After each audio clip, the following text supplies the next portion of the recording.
ఇక అప్డేట్స్ చూద్దాం. ములుగు జిల్లాలో పెరిగే మేడారం సమ్మక్క సారక్క మహాజాతర సందర్భంగా పంట నష్టపోయిన రైతులకు ఎకరానికి 50,000 నష్టపరిహారం ఇవ్వాలని అఖిలపక్షం డిమాండ్ చేసింది. మేడారం జాతర పంట నష్టపరిహార సాధన సమితి ఆధ్వర్యంలో రైతుల సమావేశం జరిగింది. బీఆర్ఎస్ ఇన్ఛార్జ్ బడే నాగజ్యోతి, బీజేపీ జిల్లా అధ్యక్షుడు సిరికొండ బలరాం, సిపిఎం నాయకుడు తుమ్మా వెంకటరెడ్డి పాల్గొన్నారు. పంట నష్ట పరిహారానికి సంబంధించి ప్రభుత్వం జీవో ఇచ్చేంత వరకు రైతులు ఐకమత్యంగా పోరాడాలని నాగజ్యోతి పిలుపునిచ్చారు. రైతుల సమస్యల పరిష్కారానికి తాము అండగా ఉంటామని హామీనిచ్చారు. ఇక్కడ రైతులు నష్టపోయే రెండో పంట గురించి నష్టపోయేటువంటి సమస్య మీ అందరికీ తెలుసు. తెలంగాణ ప్రాంతంలో మేడారం అనేది ఆసియా ఖండంలోనే పెద్ద జాతర. ఎంతో కోట్ల మంది ఇక్కడికి వచ్చి అమ్మవార్లను దర్శనం చేసుకొని వెళ్తా ఉంటారు.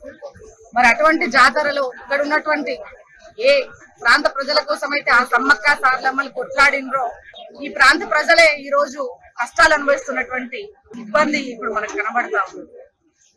అటు గత 3-4 సంవత్సరాల నుంచి వరద నష్టం వల్ల పంటలు నష్టపోతున్నారు. వరదల వల్ల ఇప్పుడు జాతర వల్ల రెండో పంట కూడా నష్టపోతున్నారు. మరి వాళ్ళకి ఖచ్చితంగా రెండో పంట నష్టపరిహారం ప్రభుత్వం ఇవ్వాల్సిందిగా డిమాండ్ చేస్తా ఉన్నాం.